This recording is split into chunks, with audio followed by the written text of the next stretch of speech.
Let's talk about what happens in a relationship when someone seeks constant reassurance and the other protects their image at all costs. What happens is it creates a dynamic where one person is reaching for closeness while the other is guarding themselves. In part one of my video of Annie and Nick, I talked about Annie's deep need for reassurance in relationship and Nick's strong drive to preserve his image rather than showing up authentically. So let's see how that plays out when a relationship begins to form from those two emotional spaces for Annie and Nick. Hi, I'm Dr. Pam, therapist and relationship counselor. Welcome to my channel. I am so glad that you're here. And thank you for your thoughtful comments and for being part of this growing community. And if you're new here, welcome. I am so deeply passionate about helping you grow both in your relationships and personally. And if that is something that you would like more of, I'd love for you to subscribe so we can keep growing together. And also, and this is so important, I am aware that Love is Blind is a heavily edited show. I don't know any of the individuals personally, and I don't diagnose anyone. My observations are based solely on what is shown to us so that I can offer you insights into relationship patterns, communication, and emotional dynamics. My goal isn't to judge anyone. Actually, my goal is always to understand everyone and to help you better understand yourself and your relationships through what we see through these clips together. And in this video, I will talk about what happens when two people fall in love, not for who they truly are, but for what they need each other to be. And in this episode, we're looking at Nick and Annie's relationship through that lens. On the surface, their connection may look romantic and reassuring, full of I love yous, grand promises, and comforting words. But underneath all of that, there is something more complex. Annie's insecurities and Nick's need to protect his image can look like safety and love, but it is a very fragile illusion for both of them. It's the kind of love that feels so real, but it is not emotionally safe. And that's what we're going to unpack in this video. Why unsafe love feels so real. I'll explore what happens when reassurance replaces authenticity, how triggers collide when fear runs the relationship, and what Annie and Nick can teach us about the kind of inner work that makes love sustainable rather than reaching that heartbreaking place where you're still expressing love but ending the relationship. Okay, let's start here. You give me so much confidence in who I am. You make me feel like the most special person in the world. If someone said that to you, you might feel touched. However, and I know this might sound counterintuitive, because we often hear that a good partner should make you feel special and confident. And yes, a loving partner can absolutely bring out the best in you. But here's what I want you to know. If your confidence comes primarily from your partner, it becomes dependent on how they see you. When conflict arises or when they express disappointment, as every partner eventually will, your sense of self can start to crumble. Confidence that's grounded within you allows you to hear feedback from your partner without feeling shattered, to grow without losing yourself. That inner strength doesn't distance you from your partner. It actually allows you to stay more connected through hard times together because you are not seeking them to hold what only you can hold inside yourself, that inner confidence. Honestly, Nick, I've never met anybody like you. Thank you so much. I am so glad and so happy that you wrote that for me. I love you, Annie. I love you too. I will always choose you every single day. Every morning, I want to wake up and reassure you of that, and every night we go to bed. It might sound wonderfully loving and validating to hear someone say, I'm going to choose you every single day. But I would want to know, what exactly does that actually mean? In part one of this video, I talked about Nick's struggle with authenticity, and you can really see it in the kind of phrases he uses. They often sound rehearsed, like things he's heard somewhere in a movie or a TV show and decided to repeat them because they sound right. Johnny Bravo always said, hey there, pretty little mama. Are you a underinsured beachfront property? Because I'm a tidal wave of love. And for Annie, it's sadly exactly what she wants to hear. Words that meet her need for reassurance. And I say sadly because this kind of language, while comforting, should actually raise a red flag. When words feel too perfect or overly polished, it's important to pause and ask, is this person truly expressing something genuine, or are they saying what they think I want to hear? Being soothed by someone's words isn't the same as being emotionally safe with them, and learning to recognize the difference can protect you from mistaking comfort for connection. So next, Nick proposed. Obviously, Annie said yes. They meet each other, and after they meet each other, Annie says this. I love Nick so much. I love Nick so much. I don't think there's anything that could stop me from loving him, to be honest with you. When someone says, nothing could ever stop me from loving you, that usually comes from a wounded place, wanting to feel secure, to hold on to something that feels safe and certain. But underneath that kind of statement is often not only fear, but a belief. And the belief is this: if I love you this deeply, please don't ever leave me. It's less about the strength of love itself and more about the longing for emotional safety. And I'll say more about that soon. But for now, let's keep watching and see what's happening with them in Mexico. What do you think it'll be like when we're married? We're gonna be like, it'll be the same, right? Like this. I think so too. I don't think so. I wouldn't overcomplicate it. Just more responsibility. What? We're gonna have days that are just like crazy 12-hour days. But if you need me to make you a bomb-ass grilled cheese sandwich halfway through your day, I got you. Be your emotional support husband. I wonder if Nick really knows what it means when he says, I'll be your emotional support husband. My sense is that he says it because it fits the image he wants to project, the good, loving, dependable guy. And he may be that, but there's also other parts of him. What he is showing is perfection.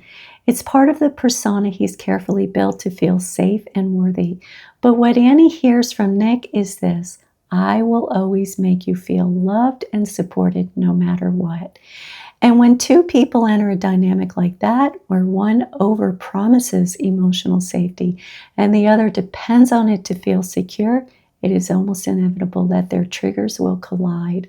Her need for reassurance will start to feel overwhelming for him, and he will begin to feel like he's failing or not enough. The very image and feelings his self-protective identity is designed to protect him from. And she will feel unloved and fear that he will leave her. When someone asks me what is at the top of the list of relationship challenges that I see, I always tell them it's when triggers collide. And I'll explain more what I mean by that as we go along. What are you nervous about? Honestly, nothing. I'm like not nervous about anything with you. I think the only thing I'm nervous about is like, if you see me in real life, like, are you still gonna love me? Like, even though we're not in Mexico? I think so. Probably more, even more. I think so. I really do. We both have that fear, and that's like totally fair. So if someone says to you, I'm afraid you won't love me, try asking them this: what is it that you think I won't love about you? That question can open the door to real self-awareness. Instead of rushing in with blind reassurance, use that moment to learn more about how this person understands themselves. Are they aware of the challenges that they bring into a relationship? And even more important, how do they manage those challenges? Of course, all of us bring challenges to a relationship. That's part of being human. What matters most isn't what someone brings to a relationship, but it's how they take ownership of it and how they manage it. And while a loving partner can absolutely support you with your struggles and the challenges that you bring to a relationship, you are still the one responsible for managing them. That is what builds emotional maturity and allows love to grow in a grounded and lasting way. That's like the importance of being able to like reassure each other like in ways that we need. Because I feel like I know how to do that for you. Like you definitely like do for me. You basically like, in the best way, we're like, here, I'm right here. Come with me. I love you. There's a reason that Annie is so good at giving reassurance to Nick. It's because we often give our partner what we need. She offers reassurance because she assumes that is what he needs, when in reality, it is what she needs to feel secure. This is something that many of us do without realizing it. We love others in the way that we wish to be loved. But part of the emotional growth in a relationship is learning to pause and ask, is this what my partner actually needs from me? Or is it what I need from them? That awareness can completely shift how two people show up in a relationship, because love becomes less about projection and more about understanding. So next, we see Annie and Nick back in their room after the group party, and this is where cracks in their relationship start to show. It makes me feel really confident about us, though, honestly. I get nervous. Like, what if you're not gonna love me the same? It's like, I see that with them, and it just sucks. What's really sad is that no matter how many times Nick reassures Annie, it won't be enough, because real reassurance and love can only come from the inner work that she does within herself. And what is also important for her to understand is that the very thing that she longs for from Nick, constant reassurance, is the thing that can ultimately push him away. When reassurance becomes something that you need over and over instead of something that you share, it starts to lose its meaning and begins to feel exhausting for the other person. Eventually, Nick will not only feel drained, but he will also feel inadequate, like he's failing her no matter how hard he tries. But to put it in perspective for you, when we talk about the living situation, it's 3-4 weeks to the altar. We were talking about that on the guy's side tonight. How do you guys feel if you were to say right now, could you say yes? Every single guy there was like, I'm not sure. Annie is clearly a bit intoxicated, and maybe Nick is too, though he doesn't show it as much. And the thing about alcohol is that it lowers inhibitions and it amplifies our emotions. So if there are already insecurities underneath the surface, drinking can make them louder. You become more sensitive, more reactive, and much less able to regulate what you're feeling. That's why conversations like this rarely go well. You can see it in Annie's face. She's agitated and defensive. And in her mind, even though Nick hasn't actually said it, she's hearing, I'm having doubts about you, and I might leave you. Moments like this show how easily insecurity can distort what we hear, especially when vulnerability meets alcohol. It turns a moment of uncertainty into a perceived threat. Yeah, but that's not my thing. No, I don't care what everybody else says. I don't have to feel what everybody else feels. I know what I feel. I know what I want. I know who I love. I respect that so much. I know exactly what I want, and it's I don't need you to tell me that everybody else feels the same way, because I that honestly Nick doesn't matter to me. No, it shouldn't. Annie is starting to escalate in her agitation and likely anger. What she's really thinking is, stop telling me that other people have doubts. It frightens me. Her reaction isn't just about what Nick said, it's about what it means to her. When someone already feels insecure, struggles with the worry of being abandoned, hearing that others have doubts in relationships can feel like confirmation of their deepest fear, that they are not truly safe or loved. I just know where I'm at, and I'm not sure that you're there either. I think the next few weeks are going to be so important. And I really want to be a part of your life and see what's that's like. And I think that's going to give me so much reassurance. And I'm looking forward to that. Yeah. To be able to do that. And so that's beautiful. Annie didn't hear the words she was hoping to hear from Nick. What she wanted to hear was, I have zero doubts about you. I love you completely. You're my person, and I can't wait to marry you and spend our lives together. In moments like this, when someone is deeply insecure, only absolute certainty feels safe. But the need for that kind of perfection in love often points to fear underneath. The fear that anything less than total reassurance means rejection. Never doubt how much I love you. All right?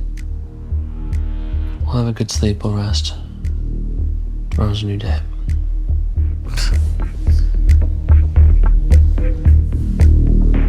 They don't get it. Yeah, and you're oh yeah, tomorrow's a new day. So just sleep it off. So the dynamic here is this. Nick is trying to be the good guy, and Annie isn't hearing what she wants to hear. Also important to mention is that if you've watched my videos about Madison and Joe, you know what I would suggest for this couple right now. Go to sleep. Even though Annie's upset, it is better to rest and revisit the conversation the next day. When emotions are this high, especially with alcohol involved, nothing good comes from trying to resolve things in that state. A night's sleep can bring a completely different perspective in the morning. Nick continues to reassure Annie, but because she's not hearing the exact words that she wants to hear to feel safe, You don't feel like there's anything else you could say? she tells him that he doesn't get it, and that's when things start to unravel. I don't need you in my life. Like, you are not somebody that I need. You're not somebody that has to be there. Like, you are not somebody like my life will treat you like that. No, but you are not somebody that my life will fall apart like if you're not in it. Giving you the benefit of the doubt here, but when I'm saying I'm trying to go on this journey with you and you keep telling me, well, I don't need you, what do you want me to do with that information when I'm trying to get closer to you here? So why does Annie suddenly shift to saying, I don't need you in my life? And Nick's response, what do you want me to do with that when you tell me that you don't need me, is a fair question. What is happening here is a classic defense mechanism. It's that push-pull of, if you don't need me, I don't need you, and I'll be the first one to say it. It's a way of protecting herself from rejection by pretending that she doesn't care. But beneath that anger and defensiveness, she's really saying, I love you and I'm terrified of losing you. But these mixed messages, pushing away while you're reaching for closeness, are how attachment insecurity often shows up in relationships. And let's also remember, Annie is intoxicated. She's not thinking clearly. Her emotions are exaggerated, her logic is fuzzy, and everything she feels comes out more intensely. No, because you're the one that doesn't think that you love me as much as I love you. Putting those words in my mouth, I did You not say literally, those that's words. literally what you said. Literally what I said, I did not say those words.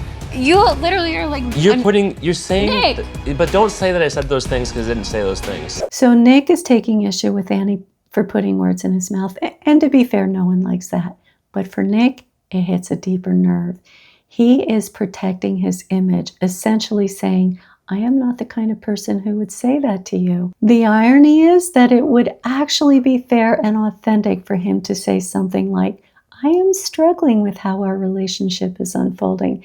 And at the same time, I want to see if we can make this work for both of us. Now, two important things. First, that kind of conversation needs to happen the next morning, not in the heat of the moment. And second, even though it would still be hard for Annie to hear it, it would be honest and it would come from a place of self-awareness rather than inauthenticity. I know I can be emotional. It's all right. I'm very passionate about everything, and I'm passionate about you. Right. And I care about you a lot. Well, thank you. Annie is telling herself that she's just being emotional and passionate, but she's leaving out self-awareness. She's framing all of this as love when what's really driving her reaction is a deep longing to feel chosen and securely loved. And next, Nick isn't hearing what he needs to hear from Annie. Let's watch what happens next. I was really put off, of course, by when you try to tell me things that I said that I didn't say. And I know, and I'm so sorry. That won't happen again. It can't happen again, honestly, because it's like one of those things where I feel like I'm trying to climb this mountain with you and get to the top where you're at, and that just was a big kick down the side of it. It would really help Nick to understand why he reacts so strongly when Annie says things that he didn't actually say. Again, nobody likes that. But anyone who's been in a relationship knows communication is messy. We all have moments where we hear something different than what our partner meant. It's one of the most common relationship challenges. So for Nick, the real issue isn't about stopping that from ever happening again. He needs to ask himself, why is that so threatening to him? My sense is that it hits his shame. To him, being misunderstood feels like being seen as the bad guy, and that clashes with the image he's trying to maintain. If he could understand that reaction, he might respond with curiosity instead of defensiveness. And this is where their triggers collide. Annie's insecurity about being loved meets Nick's anxiety of being seen as the good guy, the guy who feels special and confident in who he is. As he said to Annie in the pods, both are trying to protect themselves, and in doing so, they stop feeling safe with each other. Annie can ask herself, what do I tend to reach for when I feel insecure in love? And Nick can ask himself, what part of me am I protecting when I try to look like I have it all together? So next, they're all at a bar meeting each other. Nick meets Kate and has a conversation with her about what happened in the pods. And after that conversation, this is Annie's reaction to Nick. So you ride the bull. No. Do you, like, okay, so say you had shorts on, would you ride the bull? I'll take that as a no. I'll go ride the bull again. Annie's reaction shows emotional immaturity, and that's something that we all can slip into when we are hurt or afraid. It's best to not ignore Nick, but to talk with him, and obviously not at the bar, but she could pull him aside and say, you haven't done anything wrong. It was just hard for me to see you talk with Kate, someone that you once told that you loved in the pods. We can talk about this tomorrow. So the next day, Annie tells Nick that she's glad that he had a chance to talk with Kate. Not sure that she's being completely authentic. Nick shares that the conversation went well, that he apologized, and Kate received it positively.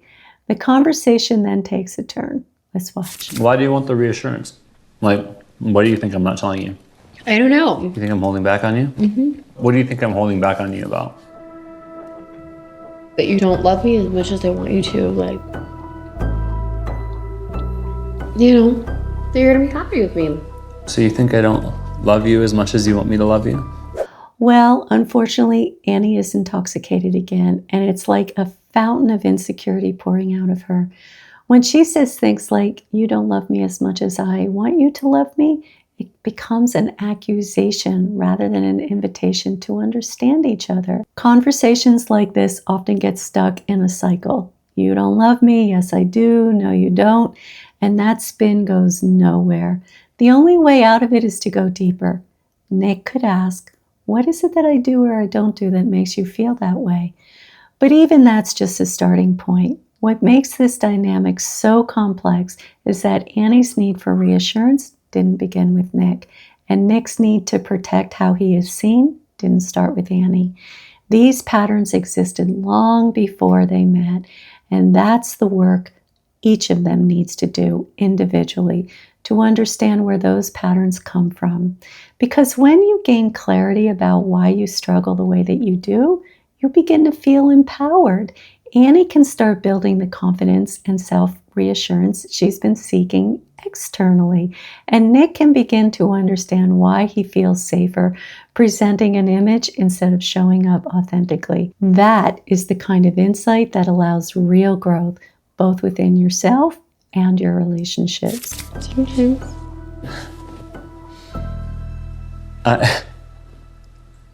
I took 5 hours or so out of my work day to put everything on the back burner just to help you get caught up in your work and be there at your salon and help you and like, love you. Okay, like, amazing. If that's not love, I mean, I don't know what is. What more do you want from me? Baby, I'm just trying to understand you. I know. So a person, especially someone like Nick, can't keep hearing, you don't love me as much as I love you. That kind of statement wears down connection over time. Nick is hearing, I'm not enough for you. If I were working with Annie, I would want to ask her, how are you measuring love? Because love isn't something we can measure. It is something we can experience through trust, safety, and consistency. Of course, I wouldn't have that conversation while she's intoxicated, but if she were sober, it would be a good teaching moment for her about how comparison in love often comes from fear, not from fact. Yeah, like I love you. Like you're amazing. And I can't. Nick, like you're exactly who I want to be married to. Like you're exactly the person that, like, I envision every day, like, as my husband. So we can see here that Nick is starting to wear down, and for good reason. First, it is exhausting to keep convincing someone that you love them when they don't truly believe you.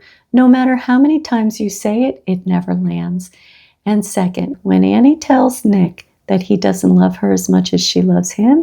It's a mixed message. I love you, you're amazing, and you're failing at loving me. Over time, that kind of dynamic erodes emotional safety for both of them. She feels unloved and he feels defeated. Like no matter what he does, it won't be enough. And finally, we're at the next day. Oh, I heard that from you last night, and it reminded me a lot of Cabo. It reminded me of the argument that I never wanted to have again with you. I can't stand like you putting words in my mouth. It's the, well, you don't love me then, things like that. And it's like, I hope that I've just been able to show you that how much I really do love you. So we know that the breakup is coming, and it's interesting, though not surprising, that right before ending things, Nick says to Annie, I hope I've been able to show you how much I love you. He is trying to break up while still preserving his image as a good, caring guy. Now, that doesn't mean that he doesn't have legitimate reasons for ending the relationship.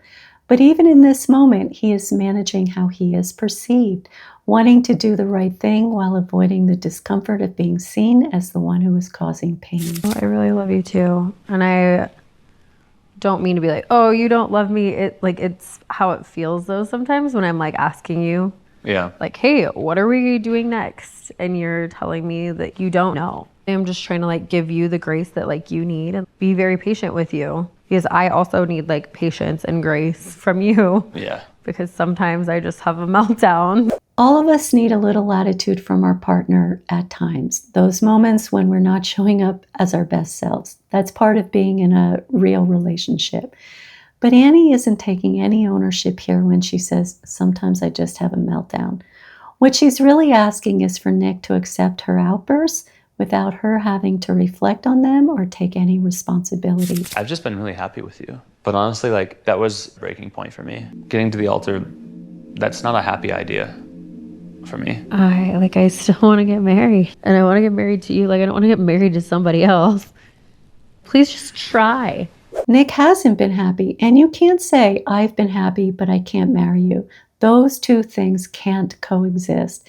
What he's really communicating is something hasn't felt right for him for a while, but he's struggling to be honest about it, maybe even with himself. For Annie, this moment is devastating because it touches her deepest fear, that someone she loves will eventually leave her. And on an even deeper level, it may confirm an old, painful belief. I'm unlovable. I am not worthy of being chosen. I can't make love last. Part of what intensifies that pain for her is she has idealized Nick. When you put someone on a pedestal, you unconsciously place yourself beneath them. That imbalance makes the relationship feel fragile because one person is holding all the worth and the other is trying to earn it. True love can't sustain itself in that kind of dynamic. It needs two people standing on equal ground, both seen and both human. Annie continues to press him to change his mind, and then the tone shifts. I'm saying no. But why? That's a decision that only I can make. No! No! You can't tell me to stand up there and marry you.